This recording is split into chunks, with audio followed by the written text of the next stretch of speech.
just start the recording. Is that all coming up saying that it's recording on your end? Sweet. Okay, so it appears that Caitlin is still the host. I'm not quite sure why. Caitlin, over to you. On mine, it says you're still the host, so it might just be. Oh, we're all confused. Just as well it's Friday night.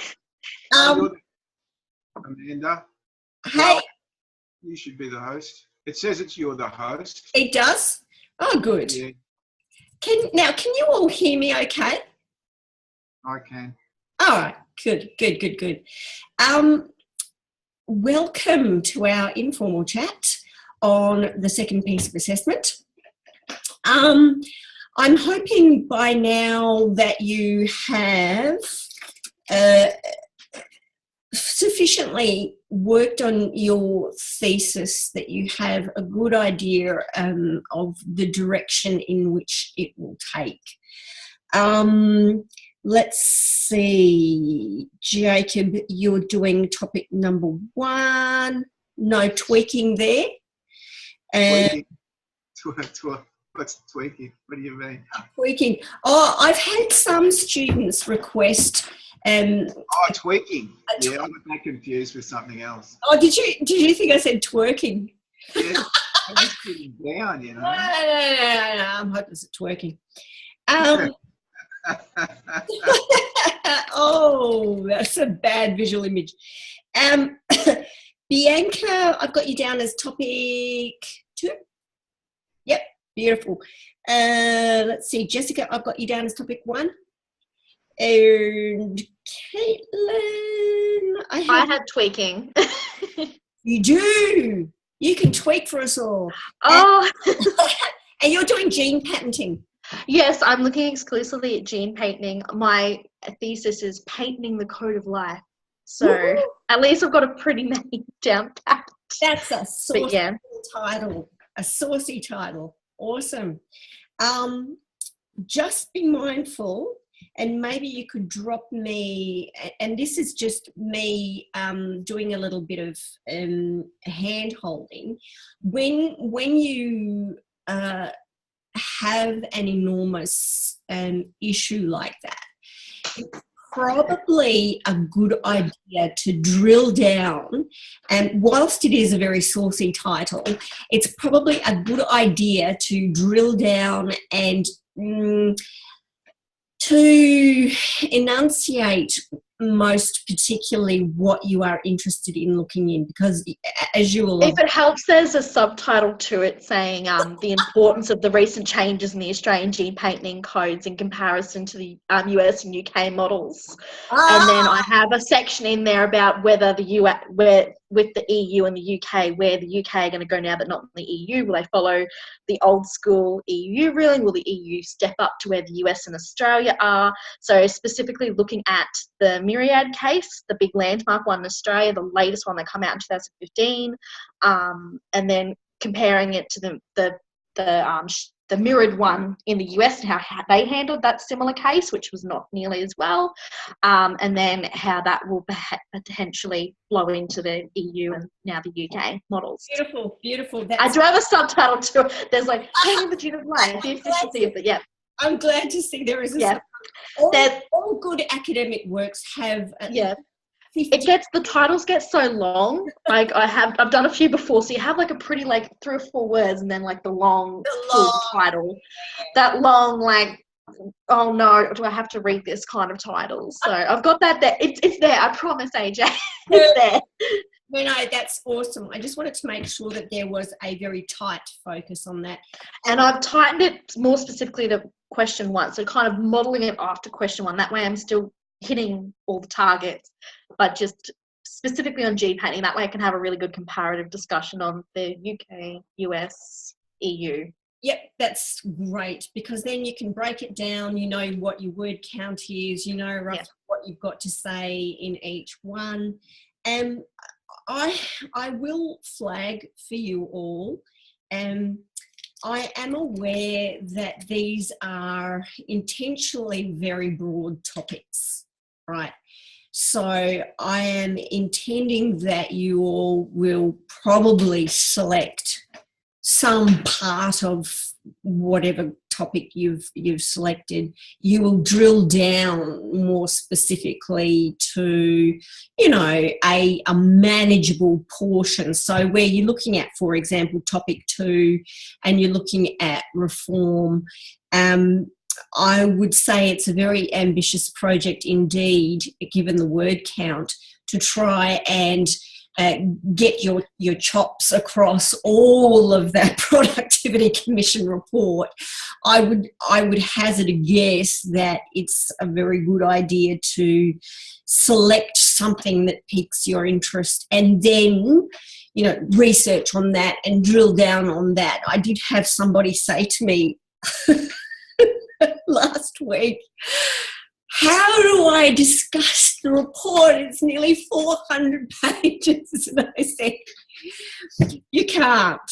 You just can't. That's not doable. So select whichever area you're most interested, and then of those areas, most IP rights, they have a number of different recommendations in. So I would be selecting, you know, the recommendation that takes your interest, and then I would be, you know, drilling down into that. That process will then give you a tight enough framework to give you a bit of direction in your research, and B, whittle it all down into a manageable bite-sized piece that you can slot into that word count. Yes? So don't panic. I'm not expecting you to summarise a 400-page report in, like, you know, our little mini assignment kind of word count. So that's my advice on your topic. I'm throwing this out there. I know you guys are all, you know, you're well prepared and so on. I'm just throwing it out there, either to you guys or to anyone that's watching the recording. If you do want to tic-tac by email and bounce ideas off me, you're more than welcome. If you feel like you need a little bit of hand-holding and you've hit a wall and you think, oh, hang on a minute, this topic is more than I thought it was going to be. How can I truncate it? Drop me an email, because it's better that you get those kinds of issues sorted sooner rather than later. And that's why I wanted to run this session with you guys sooner rather than later, because I really don't want you to get to, you know, the tail end of week 12 and be going, do you know what I mean? I want this exercise, hopefully, for you to be an interesting intellectual exercise that you can manageably do with minimal stress. And if I can be involved in helping to reduce the stress levels, by all means, you know, I'm here. I'm at the end of an email. I've already had a few drop-in sessions by Zoom.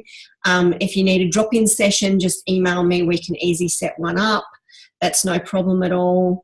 So I guess the thing that I'm trying to drive home is communication. You know, if you hit a wall, I'd much rather you email me or we have a Zoom and get your problems cleared up, rather than you struggling on in silence, you know, because with these things, and in fact, you know, it's the same with pretty much a lot of your degree work, isn't it, really?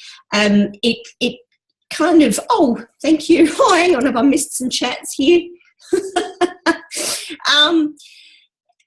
I think the thing is, often with research stuff, you know, you tend to live in your head a bit, you know, where you're reading the books and you're doing your research online, and then you're kind of thinking about it all analytically and you're sorting it all out in your head, and then you're writing, which itself is often a very solitary process. And in fact, I was just talking about this with the honours students this week, in fact. it's kind of crazy how law started as this talking discipline, you know, where everyone's face to face, everyone's in a room, you're in a court, you're all arguing a point, you know, you're bouncing ideas off of each other.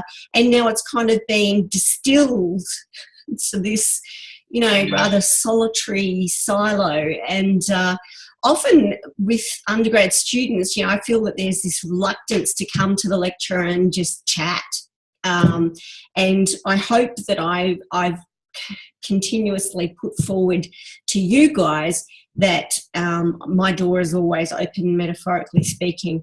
And, you know, I do encourage that back and forth, because I think some of the best work and I know my best research has grown out of discussion. You know, you say to a colleague, now what about this idea? I was thinking X and Y, what about that? And it's not until you actually enunciate it to somebody else that you get a better idea of what it is that you're trying to communicate and what it is, the concepts that you're trying to develop. But B, you open yourself up to somebody else's viewpoint. You know, some potential feedback that might, hey, Bianca. Sorry, I just thought, just a quick thing while I was thinking of it. Yeah. Could you start a thread just for assignment 2? Yeah, sure. Just for sharing research or ideas and that sort of thing? Because I sort of had a quick look and I couldn't really see anything that sort of fit into that scope. Yeah, there is a general questions on the assessment thingy, but I mean, there's so many forums in this thing. The shell of it rolled over from the old unit that was run a few years ago, and I think probably I'll weed out some of those next time round. But why don't we create a forum discussion that is right up the top of the Moodle page, underneath where you need to submit for this assessment, so that everyone's under no illusions. It's right at the top of the page. I'll put it in capital letters, you know, neon flashing lights, and we can do that. And now, thankfully, I don't know if you've all noticed, you probably got 100 million emails from me today, but the email notification of forum posts is all back up. So hopefully, you know, when we're posting to that forum, everyone will know when someone has posted.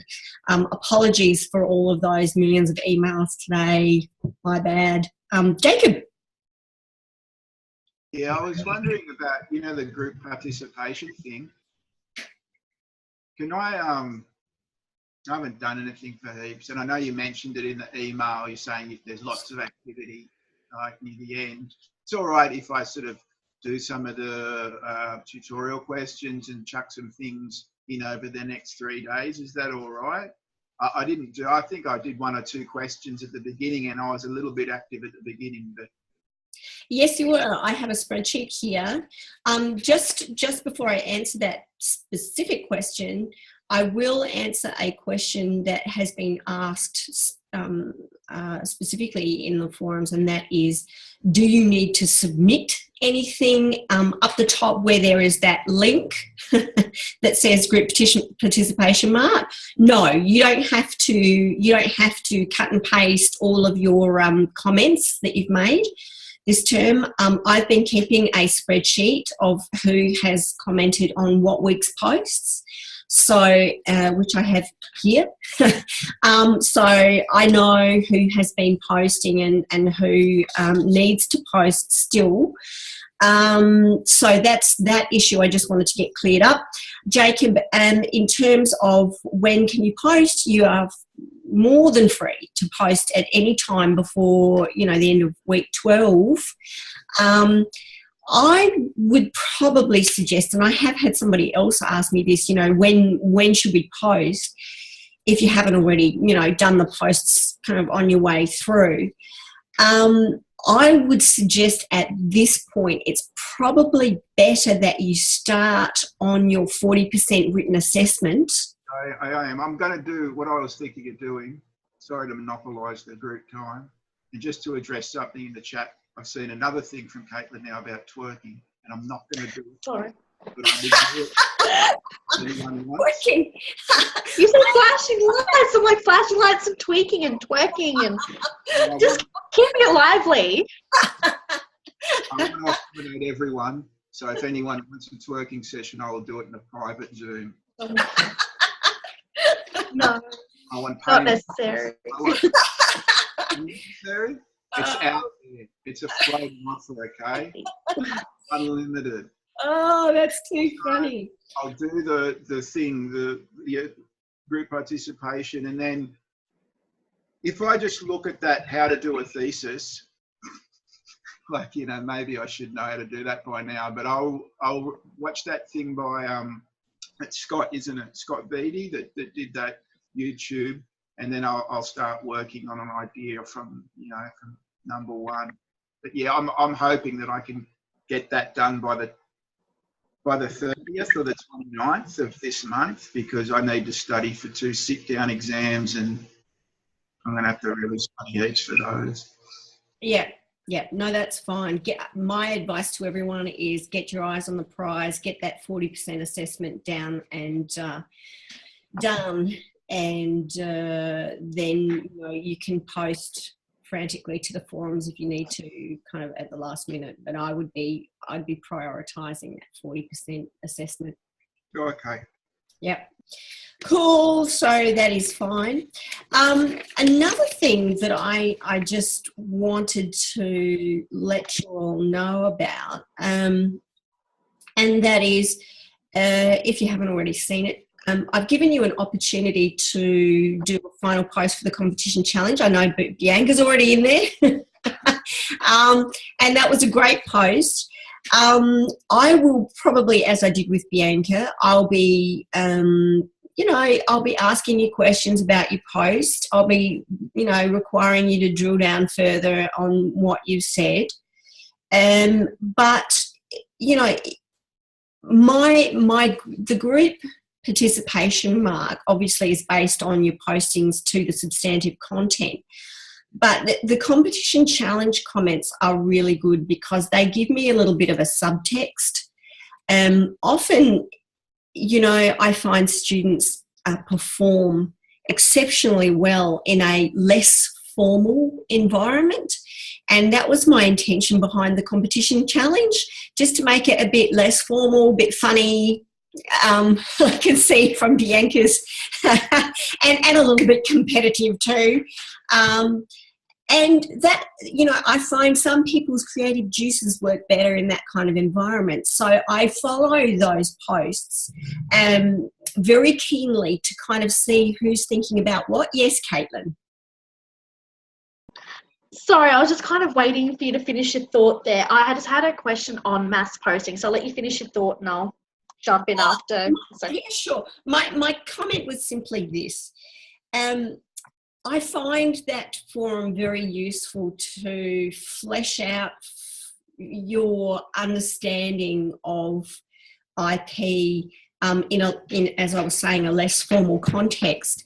And whilst it's all about good fun, it does help me to understand and to interpret your posts that you've been making on the way through, or that you will make at the end, and give me a little bit of, it's kind of like the explanatory memorandum. Do you know what I mean? To legislation. It helps you understand a student's viewpoints. And so I would really recommend that you jump in and you have a stab at that last post for the competition challenge, not just to give Bianca a run for her money, but to help me, contextualize your viewpoints here. And hopefully, they'll give you a chance to have a bit of fun and muck around a bit with the principles that we've been tinkering with this term. So that's the competition challenge. Caitlin, mass postings? Okay, so I've already talked to you earlier about my difficulties with internet and computers. Is it all right that we do, like, for instance, like I said to you earlier, this weekend I've got my learning journal, I'm going to transcribe everything across to the forums. Is that still acceptable? Or is that... Yeah, that's fine. Okay, I just wanted to double check because, like, I've emailed you about it all term, but I just wanted to triple, quadruple check. Yeah, no, that's fine. I understand. See, it's hard when you're participating asynchronously. You know, it's all about time management. I understand that not everybody has, you know, the ability to get in there each week and to comment each week. So mass postings is fine. What I will ask, however, for people that are going to be doing mass postings at the end, and I've already sent an email out about this, I would much prefer from now on that people respond to somebody else's comment, so that I don't have, for example, for one, or maybe actually 2 or 3 weeks, I had students just going in and posting their work without referring to what had already been said. So I was getting quite a bit of just duplication, you know, just a straight answer to, for example, you know, the thinking questions that I'd posed in the notes for that week.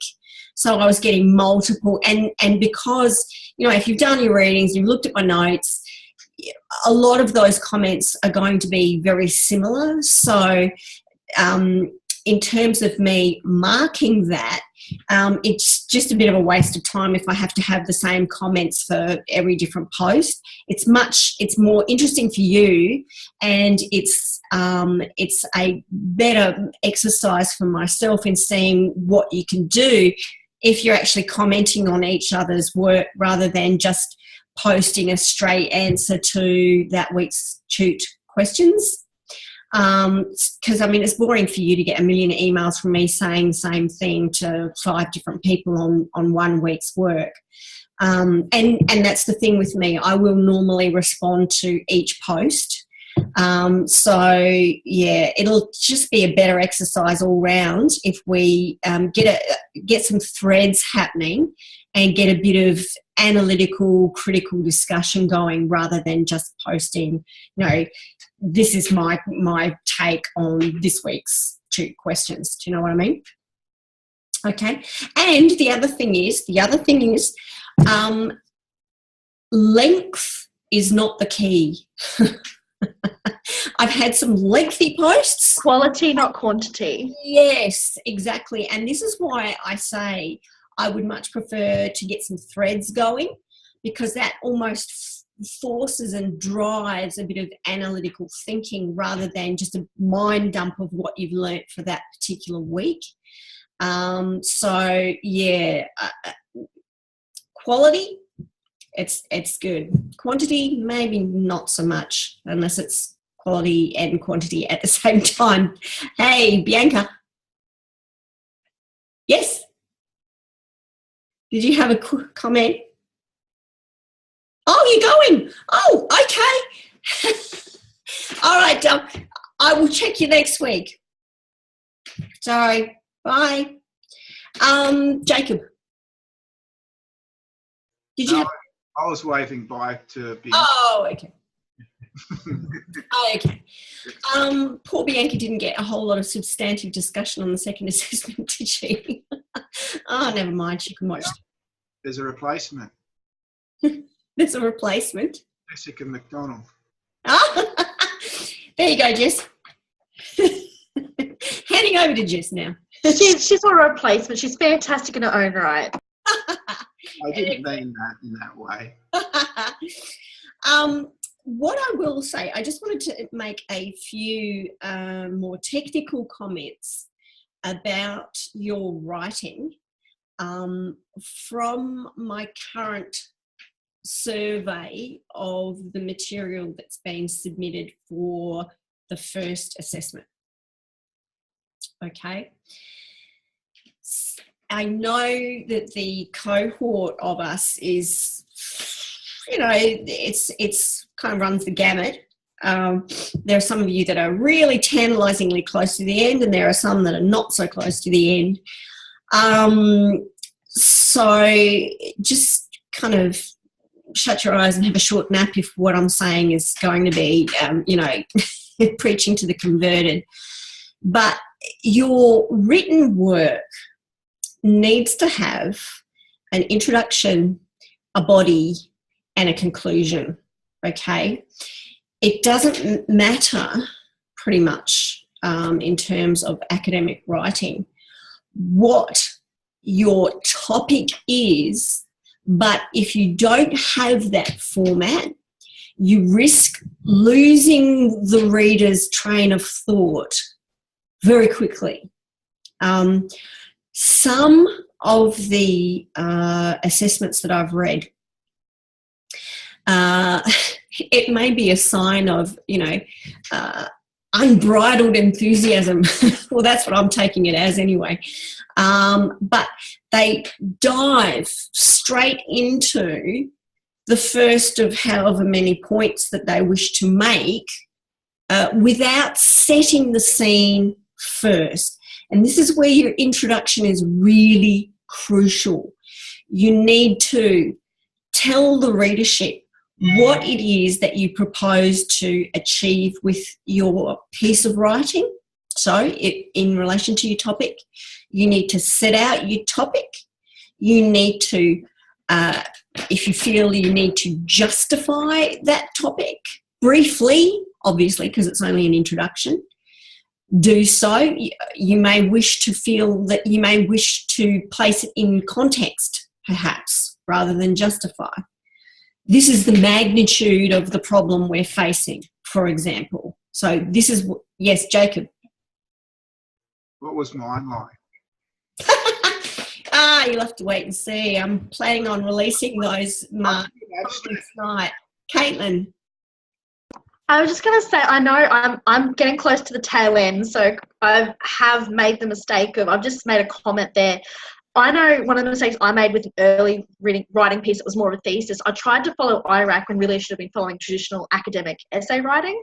So I know that's where, from the sounds of what you're saying, that's where I got caught up. So maybe that might be where a little bit of the straight into it writing's coming from, just because like that first year you are really drilled into with our first year of law, hey, IRAC, all that kind of very specific legal writing. I did kind of lose my way a little bit when I did come across my first thesis over my third semester. Like, oh no, I should have been doing just normal writing, not trying to do legal writing. So just a comment just on what I found where I kind of messed up my first time. So yes, and you're absolutely right. There are different styles required to achieve different objectives. So if you're, Jacob, if you are in a unit that requires problem solving, then IRAC's the go, obviously, because there's not really any other logical way of legal problem solving that allows everyone to proceed from the same analytical framework, So IRAC is crucial. In a unit like this, where I'm really trying to push you to think critically about things and to perhaps explore viewpoints that were hitherto unknown to you, then you're right. It's much more the traditional academic piece that you may not have done for a little while, and that's where you are thrown back onto introduction, body, conclusion. Or as my old Year 12 teacher used to say, you say what you're going to say, you say it, and then you say what you said. Do you know what I mean? I like to think of it like this.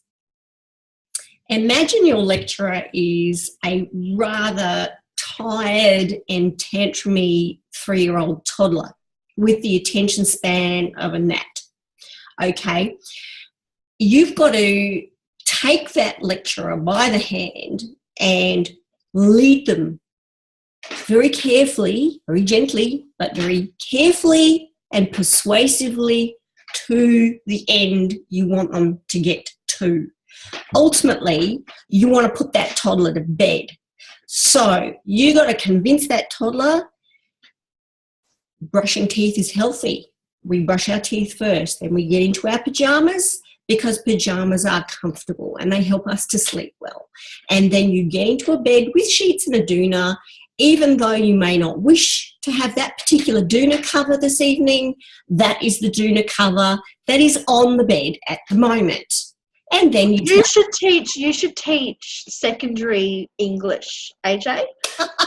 Honestly, if you could just go back and if you could do some secondary, I'll go back in time, you can be my secondary teacher. I might have learnt how to do academic writing before I finished high school. Oh, that's too funny. But you know what I mean? I mean, I'm hamming it up a little bit, but that's the point. You know, often, I mean, lecturers are human. You need to explain to them very gently but very persuasively, this is the way we have to go now. Do you know what I mean? Sometimes you might feel like you're spelling it out a little bit too clearly, but believe you me, better to err on that side than to err on the side of, oh, the lecturer will figure it out. Do you know what I mean? Or arguments that are vague and kind of drift into oblivion. Do you know what I mean? I've had a few of those. Or assessments that have not been proofread at all, and you get full stop. A sentence that's really full stop. Interesting, semicolon. Do you know what I mean? So the lecturer's going, what? What are you actually trying to say here? Sometimes punctuation and grammar can be really important. So don't ignore the little things. Treat me as that 3-year-old toddler and get me through to the end point that you want me to arrive at when you're doing your conclusion, okay? The other thing I will say, and I think Scott says this as well, don't, in your final assessment, don't shy away from arguing for your conclusion, you know, persuading for your conclusion. Yes, you know, it's good to have an acknowledgement that there are other points of view. Often your argument would not be convincing without a proper consideration of the opposing point of view. I mean, that's what we do as lawyers. But I think he says, you know, always make your conclusion. Make a conclusion. Ensure that the train actually arrives at the station. Do you know what I mean? I would rather you all be, well, there is no right or wrong. I was going to say, I would rather you be spectacularly wrong but really confident than, you know, waft around in circles. Do you know what I mean? So just bear that in mind. A good, confident argument is usually a winning argument. So that's what's that dinging noise? It's my phone, which I will now turn off. I've been trying to ignore it, but my children are texting me because they know they're not allowed to come in and interrupt me. They must have the wrong doona cover on, AJ. Right. It's not the one they want right now, but it's the one they're just going to have to deal with until you finish the lecture. That's right. Usually I don't run out unless I hear screaming, so you're all good. I had to turn my thing off because I had the dogs escape inside and then through the house and then had to yeah. It's that human side though, isn't it? That's I love about this stuff. I mean, this human side you don't get in the normal face-to-face lecture, do you? Because everyone's sitting there in the lecture theatre and they're scribbling down and you know, you don't get that when I was at QUT, and that kind of annoys me. So I was just going to say, when I was at QUT, I used to do silly things like bring in a bunch of pizzas and make everyone sit there and have dinner together in the nighttime lectures because no one really wanted to be there, and it just kind of made things seem a bit more social. I quite like the whole, you know, unpredictability of Zoom because, you know, you do have things happening in the background and people don't know always what's going to go on. The other thing I wanted to say in relation to your writing, please don't forget your footnoting style must comply with the Australian Guide for Legal Citation, the AGLC. Does everyone know about the AGLC? Brilliant. Brilliant, brilliant. I know you do, Jacob, because I've put a note on your assessment saying lovely footnoting. Yes. What I will say is footnoting goes hand in hand with punctuation.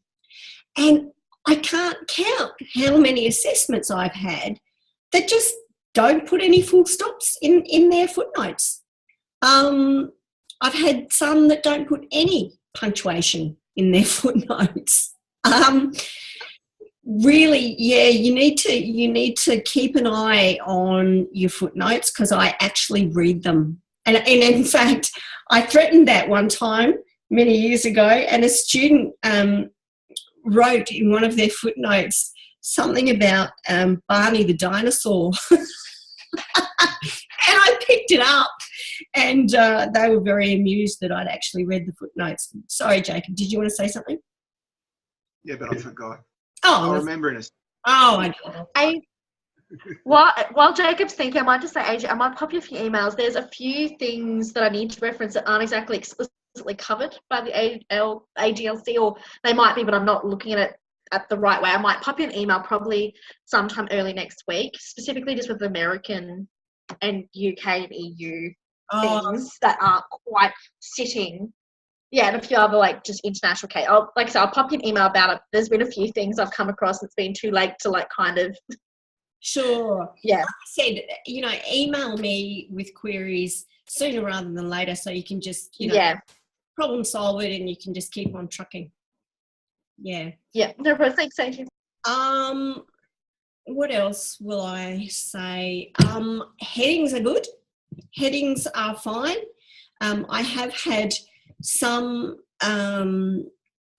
assignments where headings are not used, and the piece has kind of devolved into this kind of directionless discussion. And so I quite like headings because they force you to take stock of what it is that you are saying underneath that heading. And often if you structure your headings correctly, again, yeah, I think headings are nice. If you structure your headings correctly, they should, step by step. I did say in your assessment, footnotes are nice, love a good footnote. But headings, if you structure them right, they will lead the reader inexorably to your conclusion, and that is what you want. That is what you want at the end of the day. We are talking about, I know that, a couple thousand word limit may seem long to you at this point, but it's actually not.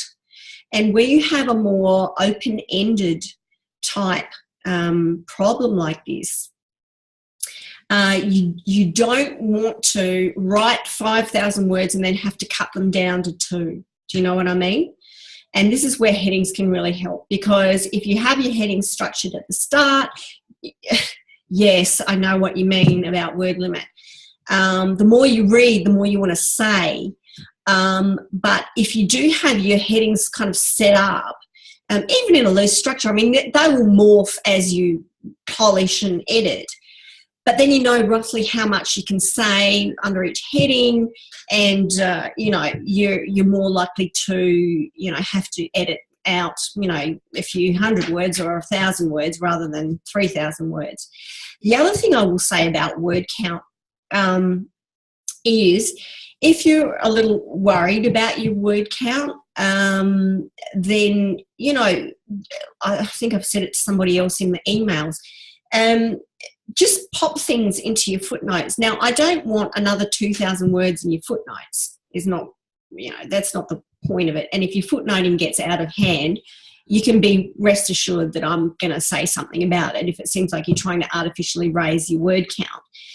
But, you know, I don't underestimate the power of a good set of footnotes because, you know, they flesh out sometimes what you're trying to say in the main body of your piece without distracting from the cogency of your arguments in the body.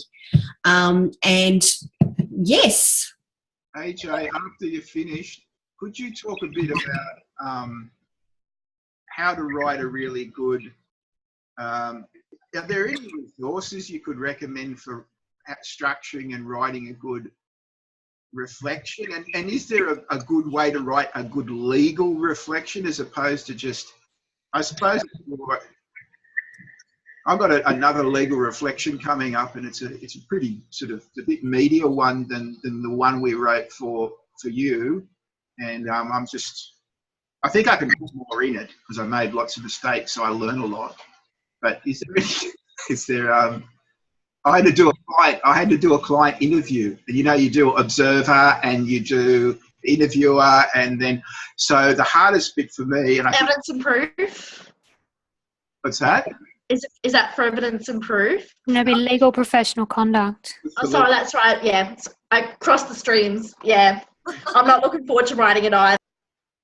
No, but the thing I was really embarrassed about with the interview was when I was the interviewer, because I hadn't prepared very well and I was so focused on asking this person, the interviewee or the client, the next question. I wasn't listening to them, and it was a medical malpractice scenario, and I didn't hear that the doctor in the first operation for this guy left a clamp inside him, right? I didn't hear that, Nick.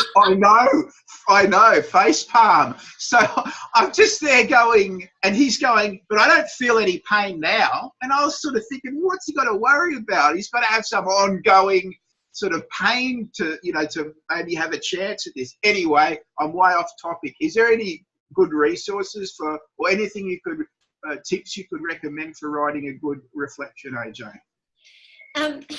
What's your word limit for your reflection on the absolutely maximum, he said 1,500, but between 1,000 and 1,500.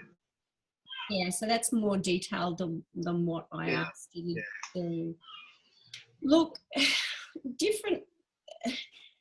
Okay, the difference, I think, between what's generally accepted as a good piece of academic writing in a formal sense and what is accepted as a good reflection, there is far more consensus between academics as to what constitutes a good piece of formal academic writing, and I think there's less consensus on what constitutes a good reflective piece.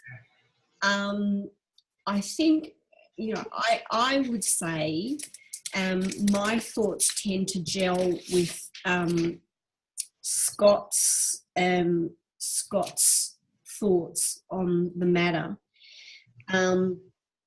And so I can just read to you what my rubric says in relation to the reflective piece. So it says, reflective piece shows commanding insight into research strategy and concisely documents their evolving sophistication in their thought or their argument, reveals an excellent understanding of the strengths and weaknesses of their argument and their presentation. Evidences a realisation of how to improve on their performance and may plan for implementation of these insights. So it's really, for me, and see, I can only really say how I look at a good reflective piece. I'm not looking at, I've had some of them that are essentially a justification for how they wrote their formal piece. That's actually not the point of a good reflection. I'm not looking for students to just, oh, you're off, Jessica. Oh no, Responding to something. reflections need to be linked into the themes. Oh, I see. Yes, yeah. So I guess linking what you're saying about linking a reflection to the relevant themes, it kind of harks back to what I say in terms of, you know, the relevant research that you were meant to be doing.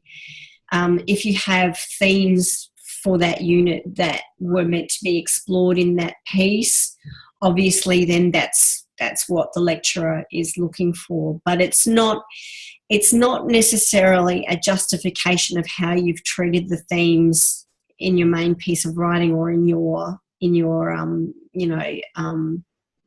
your interview.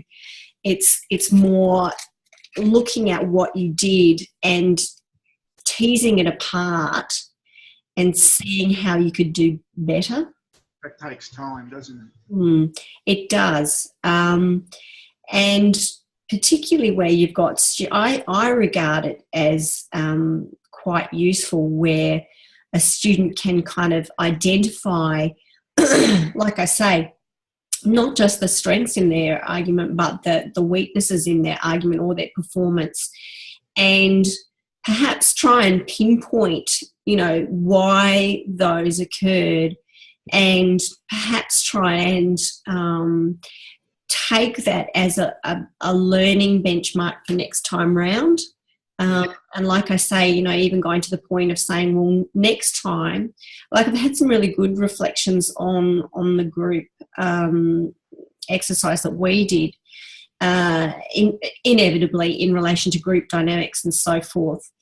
And I've had people come up with some quite insightful comments about that and the strategies that they can adopt and the things that they can do next time to improve their experience and their outcome. And that to me is they're the best kind of reflective pieces, because the whole point is to have the reflective piece as a learning aid for your future, you know, educational experience. It's not just for you to waffle on, it's actually a learning experience. So what you said and what Jessie, to link it back to the themes in the subject that I was learning about, and I'm okay at sort of thinking about where I went wrong or things that went right and stuff, but then maybe the research period or what, you know what of that there was anyway, and then what happened maybe, you know, leading up to what I actually studied and looked at before.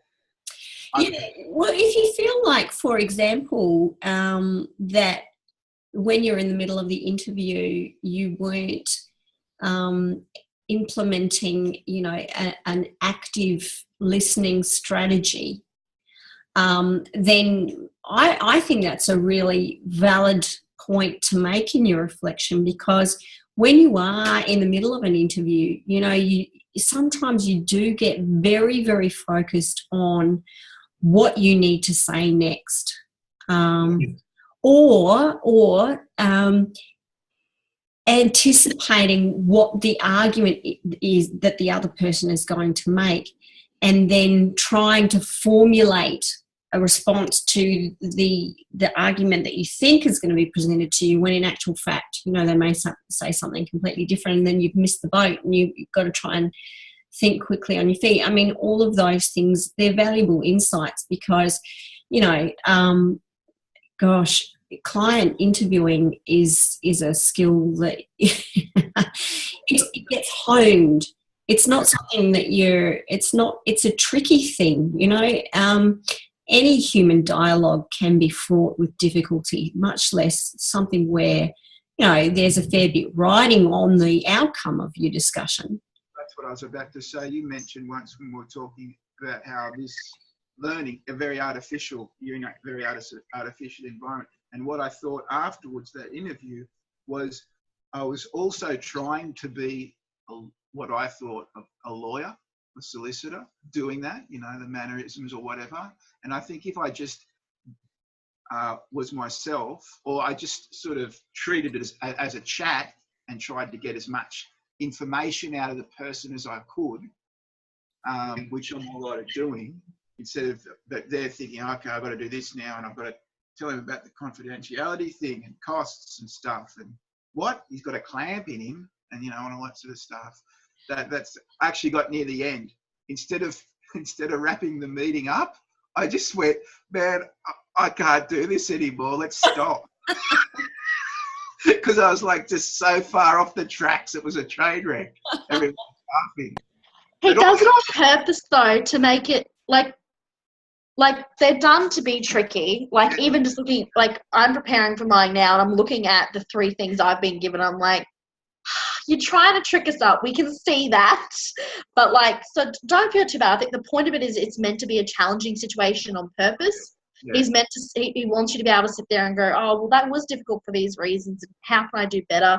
The same as things that IP one has been. Like there are certain parts of it which are intentionally meant to be difficult to challenge how you work as a team, how do you collaborate effectively for a research topic. So they've got to give us some kind of challenge. It can't always come together easy. So yeah, don't feel bad. A lot of us did exactly the same thing, Jake. We're like, oh God, we've gone on the wrong track. We've gone right off the rails. So we're all there together.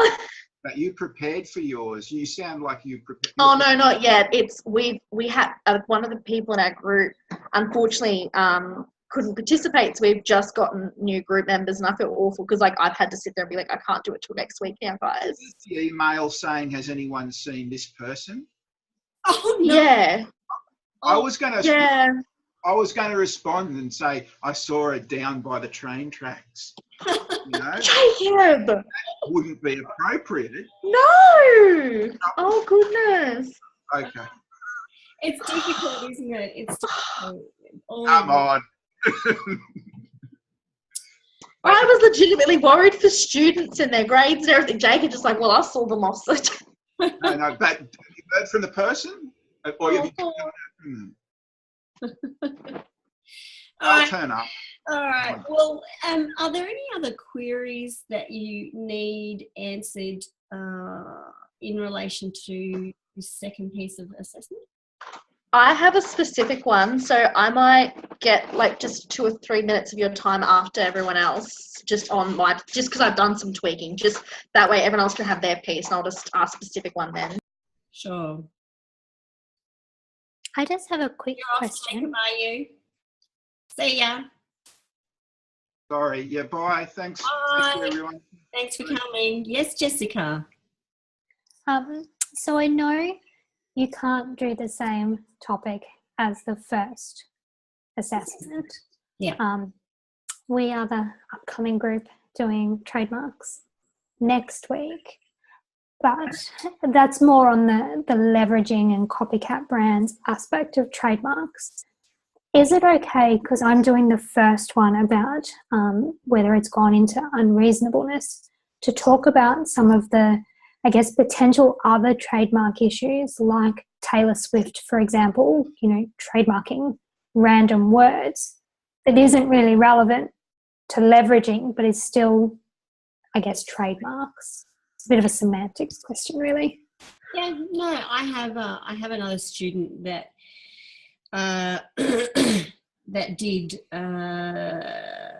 a presentation on one IP right, and they are doing their end of term paper on a completely unrelated topic to their actual presentation, even though it's in the same in relation to the same IP right. I'm happy for that. I'm happy for that to happen. That's a fair, that's a fair use of your time. Ideally, I would prefer probably that people chose a completely different IP right, but you know what? Sometimes one particular IP right takes our fancy. And if trademarks do it for you, hey, trademarks do it for me as well. So I think realistically it might only be a small portion of the argument. I just think some of the discussion around that kind of really links into the arguments and helps solidify some of it. So I can't see it being a major portion, but I certainly want to kind of add that theme in there. Well, as long as you can quarantine the whole leveraging issue, There'll be nothing about leveraging in there at all. From what you want to say in your topic. Have you shot me an email just briefly describing your topic so that I can just see what you're aiming to do? I hadn't planned on any tweaking. Okay, that's per se. Okay. That's fine. Just drop me an email and tell me the general tenor of what you're thinking about. Okay. Maintaining, just so that I can satisfy myself that there's not going to be an issue of overlap. That'll be good. Sure. Great. Okay. Was there anything else that that was burning a hole in your brain that you needed discussed? No. I have to say, generally speaking, the quality of the assignments, notwithstanding my nitpicking, the quality has been generally, very, very good across the board. So, pat on the back, even though no pressure for next week. You'll do great, Jessica. It'll be fantastic.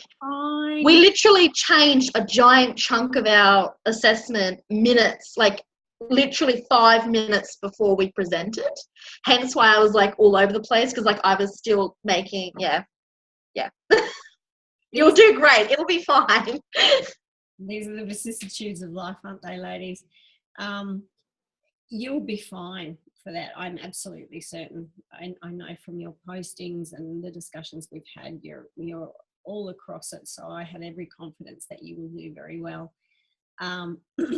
But notwithstanding my nitpicking that may have come across this evening, I must end the session by saying, I thank you to everyone that's presented and that has submitted their papers, because I've been, generally speaking, very, very that's good.